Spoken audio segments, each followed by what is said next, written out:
మనం ఇవాళ నుంచి రిచ్ అవ్వబోతున్నాం. అబ్బో ఎస్, అందరూ గోల్డ్ చైన్లు, బ్రేస్లెట్లు, ఉంగరాలు మాత్రమే పెట్టుకుంటారు. కానీ నేను నీకోసం, స్పెషల్గా నీకోసం మాత్రమే మనం ఇంట్లో ఊడ్చే చీపురు కూడా బంగారు చీపురు చేపించా. అబ్బో, మీరు ఏదో కొనేస్తున్నారు అనుకుంటే ఇంతకీ చీపురు గురించి మాట్లాడుతున్నారు ఏమిటి? చీపురు, బంగారు చీపురి. చూసుకో, it's a gold. Okay, double gold, మళ్ళీ మామూలు కాదు, ఇట్స్ గోల్డెన్ చీపురి. యా, ఎవరైనా మీ ఆయన ఏం కొనిచ్చారంటే బంగారు చీపురు ఇచ్చారని చెప్పుకోవాలని ఇప్పుడు.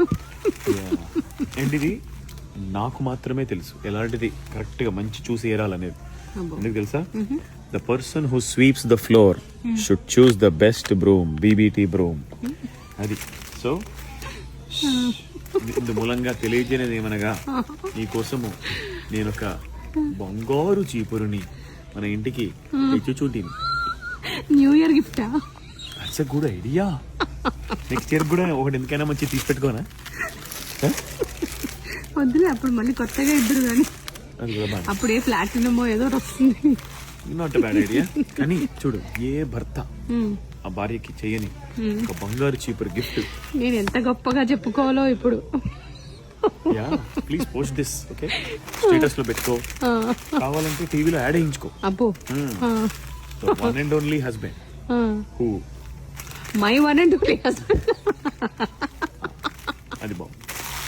సో అన్నమాట, ఈ యొక్క బంగారాన్ని మనం ఇంత రిచ్ అని అసలు ఎలాగ ఇంత rich? మీకు ఎందుకు అర్థం కావట్లేదు? మీ పేరులోనే బాబీ బంగారం ఉంది. క్యాప్షన్ కూడా అదే, బాబీ బంగారం తెచ్చిన బంగారు చీపురు. ఇవాళ నీ అదృష్టం పుచ్చింది. చెప్పు, నీకు ఎంత బంగారం కావాలి? ఒక్కటి చాలమ్మా. ఓకే, ఏ భార్య బంగారం చాలు అని చెప్పదు. మీరు అదృష్టవంతులు. అవును, చిపిరి చిపిరి చిపిరి. ఎగ్జాక్ట్లీ. చెప్పేసుకుంటా. Yeah okay, yeah. సో నీకోసం ఇంత బారు బంగారు. వెళ్ళేటప్పుడు జాగ్రత్త, చీకటిగా ఉంది. ఒక పని చేద్దాం, నేను మీద జాకెట్ కప్పేద్దాం, ఎవరికి డౌట్ రాదు. ఇది ఒకటే కనబడితే మామూలు చీపర్ అనుకుంటారు. అవును, కరెక్ట్. అమ్మా, థ్యాంక్ యూ అండి. It's okay. వచ్చే సంవత్సరం వరకు దాన్ని భద్రంగా వాడుకుంటా. మనలాంటి గొప్ప మిడిల్ క్లాస్ వాళ్ళకి ఇలాంటి చిన్న చిన్న ఆనందాలు కామన్ కదా. నిజమే. Thank you so much. Bye bye.